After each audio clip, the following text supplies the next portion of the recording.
73rd time Alabama State and Alabama A&M met, this time in Birmingham, and I would argue that few, if any, of the previous 72 have been as exciting as this one was today. From Legion Field here in Birmingham, with my broadcast partner Kelvin Bridges, I'm Mark Gray.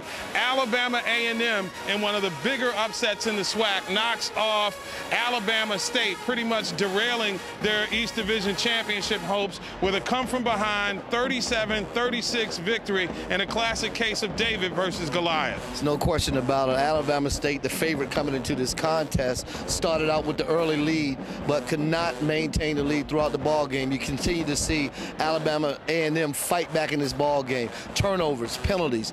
Alabama State turned the ball over 4 times today. 2 interceptions, 2 fumbles, along with 2 missed field goals that ended up being what cost them the victory in this contest. And when you look at the numbers, it was clear that Alabama State was the dominant team offensively. They took the opening drives of the first and the second half to pay dirt for touchdowns, but in the end, it was the special teams that derailed them. They missed the extra point on the first touchdown. Then they had a 2-point scoring opportunity, and you were on it during the broadcast. You really questioned the decision of Reggie Barlow at that time. Well, you know, it's a tough decision when you're sitting in the coach's seat.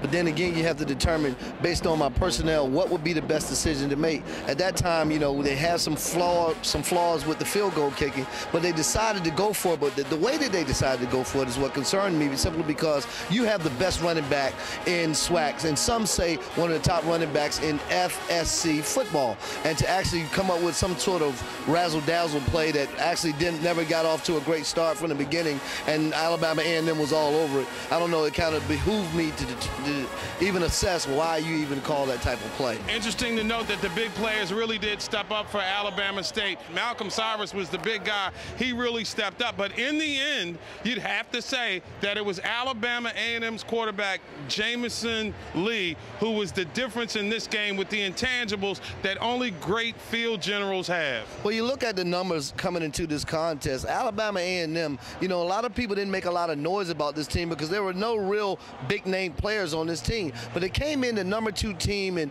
passing offense in the SWAC conference, and we saw a taste of what they do on a consistent basis. They're sort of a high percentage passing team, really don't throw the ball deep down the field. They sort of use the short passes like they're running attack, and they consistently move the ball down the field, hoping that a couple of those receivers will break it for big plays, which never necessarily happened. What we saw was a tremendous effort from a running back who we never thought that we would see that type of explosion from in this contest, as well as a quarterback who was hampered through most of this contest.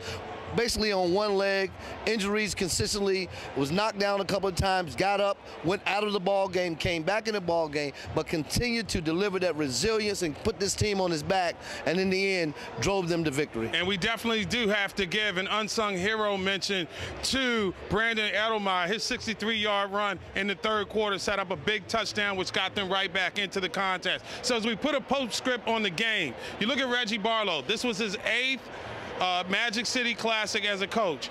The former Alabama State wide receivers now 3-5. There's certain games you have to win in Montgomery, and he's on the wrong end of a rivalry ledger right now. Well, you know, I tell you what, there's a lot of pressure on Coach Reggie Barlow right now. You know, if you look at the facilities at Alabama State University, you look at the investment that has been made by the university to put this program and all the programs at that school in a position to recruit top quality athletes. And you look at the weight room in that facility in there to prepare the best quality athletes for it. And you consistently come into these type of ball games and you cannot produce. It's gonna be tough. He's the hometown favorite. He is the golden boy, Super Bowl champion, player at Alabama State University. He's well loved in that Alabama State community, but sooner or later people are going to begin to say things like, you know, why is this not happening? You know, personally, from what I know about Coach Barlow, he's a solid guy, he's an upstanding guy, and he takes care of those young men on that college and university campus. But at the end of the day, it comes down to wins and losses, and when there's an Alabama State, Alabama A&M game, you got to beat Alabama A&M. And speaking of Alabama A&M, first victory in this class Classic for James Spady in his first game. You talk about whatever else happens for the rest of the season, that coach has definitely bought him some goodwill equity with a win here today. You know, and a tough win. You know, it's been a tough season. You know, they've gone through a lot of injuries throughout the course of the season. They've had to replace a couple of positions throughout the course of this season. They've just hung in there tough. I'll tell you what, here's the big factor.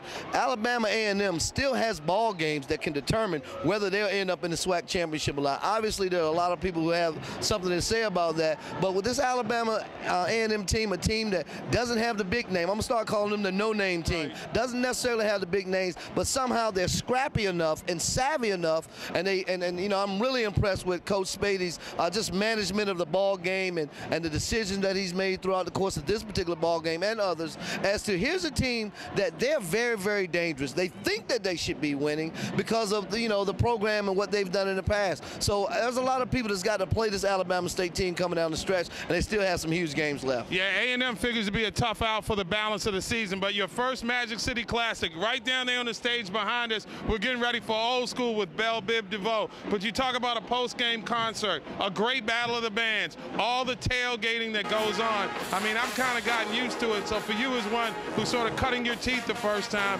what was it like for you? I mean, you know, when we first pulled up today, it was phenomenal. You know, we pulling up early in the morning. Most folks would still be in the bed sleeping. The tailgating party started. First time I seen a mechanical bull outside at a football game. And, you know, just the atmosphere, the fanfare, the Southern hospitality, you know, they're second to none in terms of that. But the magnitude of people here, this stadium was filled today.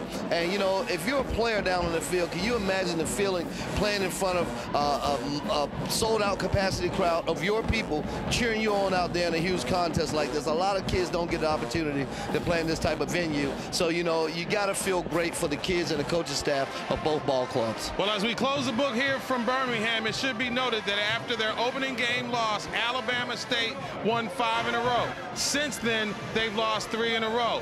Meanwhile, Alabama A&M had come in riding a losing streak themselves. They get a big W, and it could begin the momentum for a stretch drive where they're going to be a tough out and have a lot to say who wins the SWAC East. The final from here in Birmingham, the 73rd Magic City Classic, goes the way of Alabama A&M in heart-stopping 37-36 fashion. It was simply an unbelievable day here in Birmingham, and we look forward to seeing you later on down the road as we move into championship month of November, and then of course we'll close things out with the SWAC championship in December. For Kelvin Bridges, I'm Mark Gray. This is HSRN and HSRN.com, your voice of choice.